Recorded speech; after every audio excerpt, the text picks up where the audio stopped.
Hello and welcome to today's tips on hiring sales professionals.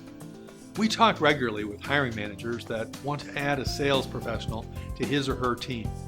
We ask that they consider three things: expectations, testing, and the process and timeline. Stay tuned as we address three areas of planning in the hiring of a salesperson. Welcome to this episode of Insider Tips from an Executive Recruiter with your host, Dan Toussaint. Here are the three things to consider. When hiring a sales manager or sales professional, the first thing you want to ask yourself is, what do I expect in terms of performance? And have I put that in writing? The classic dichotomy in sales, do we need a hunter or a farmer? Is this a person that should be a business development manager or an account executive? The answer to that question for many is both. I think, though, there's an important step that takes place in the planning of a new sales hire in which you decide which of these two approaches best defines the key requirements expected of that new person. So number one, define expectations and clarify whether you want a hunter or a farmer. Testing is number two.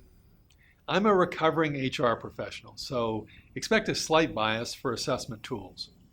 Hiring sales professionals can be a real subjective process, and many hiring managers use their own instincts, the market-savvy external recruiter, and quality reference checks to guide them in their decision.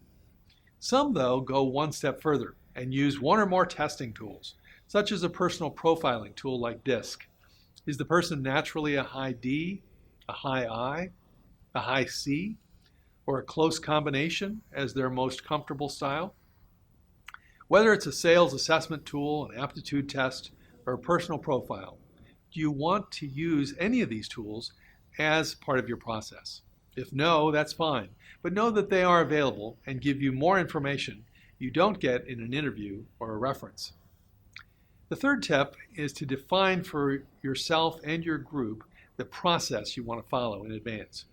Who will screen the candidates? Who will do the online or in-person interviewing? Will there be face-to-face meetings with candidates? Who ultimately will make the decision? Yourself or two or three individuals that need to agree, and define that up front. Also a timeline. When do you want the person on board? How long can you afford not to have them on board? Because we know in recruiting, timing is everything. And as we talk with candidates, making sure that you have a timeline defined creates a tighter feel to the process and gives you a better chance of making a good representation of candidates and making a great hire. This is money well spent. Each one of these steps planning this process can save you and your company literally hundreds of thousands of dollars. Hiring the right sales professional will generate large additional revenues, hopefully, for your business, and can create the revenue growth you are seeking for your organization. Pay attention to the process. Assess the testing option, and pay attention to defining expectations that you share with candidates clearly.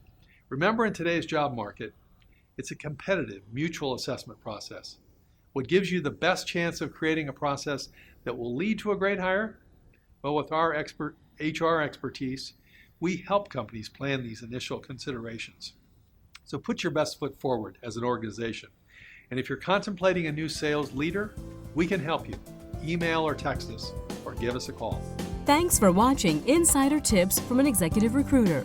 For more information, visit Dan's website at dantoussaint.com. Also, browse the other shows found on this Biz TV Shows network.